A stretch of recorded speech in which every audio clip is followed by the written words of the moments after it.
Class 11 में घर की याद के बाद हम पढ़ेंगे बेबी हालदार का आलो आधारी रचना। बेबी हालदार का जन्म सन 1974 में जम्मू कश्मीर के किसी स्थान पर हुआ जहां उनके पिता सेना की नौकरी में कार्यरत थे। ये अनुमानित है, एकदम सही नहीं है। 13 वर्ष की कम उम्र में ही अपनी दुगनी उम्र के व्यक्ति से विवाह होने के कारण बेबी को 7वीं कक्षा में ही अपनी पढ़ाई छोड़नी पड़ी। विवाह के लगभग 12-13 वर्षों बाद अपने पति की प्रताड़ना से त्रस्त होकर बेबी ने अपने 3 बच्चों सहित अपने पति का घर छोड़ दिया। वर्तमान में वे गुड़गांव में एक घरेलू नौकरानी के रूप में कार्यरत हैं। मूलतः बांग्ला में लिखी गई और हिंदी में अनुदित आलो आधारी उनकी एकमात्र पुस्तक है। ये बेबी हालदार के बारे में संक्षिप्त परिचय दिया गया है। अब मैं आपको बता रही हूँ आलो आधारी जो इनकी रचना है। आलो मतलब उजाला, आधार मतलब अंधेरा होता है। बांग्ला भाषा में इन्होंने लिखा है। ये कोई जन्मजात लेखिका नहीं है, ऐसा इनका कोई माहौल नहीं था। ये घरेलू कामकाज करने वाली नौकरानी थी। काम ढूंढने के दौरान एक बार ये तातुस के यहाँ गई। तातुस जिनको कहती थी उनके यहाँ काम करने गई और तातुस ने इनकी पढ़ाई लिखाई के प्रति जागरूकता को देख करके उनको पढ़ने का मौका दिया और उन्होंने उससे कहा कि तुम लिखना भी शुरू करो। लिखने के लिए तुम कुछ भी लिख सकती हो, जैसे कि अपनी जीवनी, अपने बारे में भी तुम अपने शब्दों में लिख सकती हो कि जब से तुमने होश संभाला है तब से तुम्हारे साथ कौन कौन सी घटना घटित हुई है। इस कहानी इनके ये आत्मकथात्मक लेख है, आत्मवृत्तात्मक या आत्मकथात्मक शैली में लिखा गया लेख है।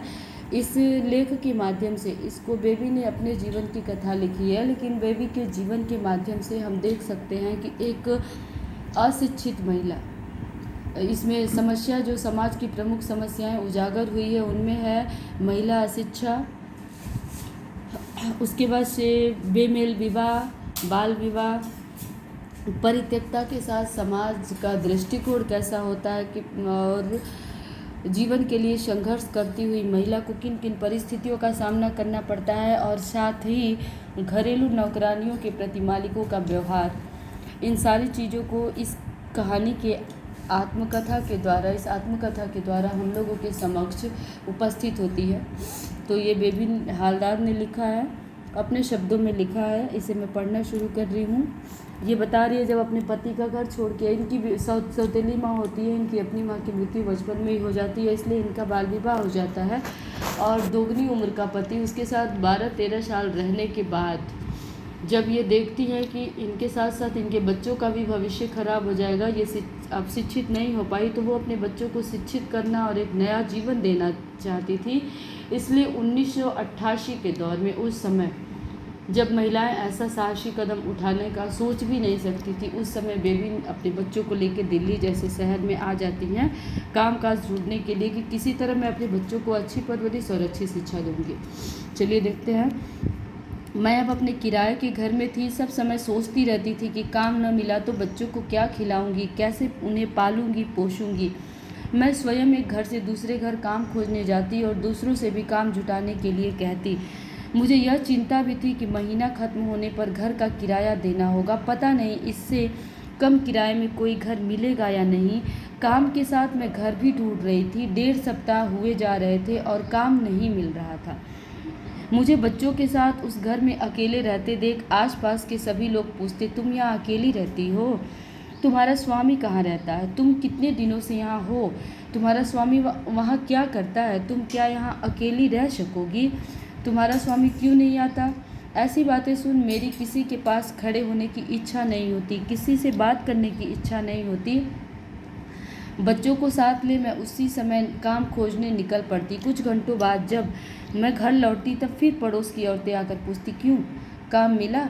फिर मेरे चेहरे का भाव देख कोई मुंह से चुक चुक जैसे कहते हैं दुख भरी आवाज़, सहानुभूति के लिए आवाज़ निकाल कहती, मिल जाएगा, इधर उधर ढूंढने ढाड़ने से मिल ही जाएगा। मैं उनकी बातें अनसुनी कर अपने बच्चों की बातें करने लगती। बोल रही बेबी की सबसे बड़ी समस्या तो ये थी, अकेले रहने में सबका प्रश्न यही होता था कि तुम अकेले रहोगी, रह लोगी, कैसे परवरिश करोगी अपने बच्चों की? तुम्हारा पति तुम्हारे साथ नहीं रहता तो क्यों नहीं रहता?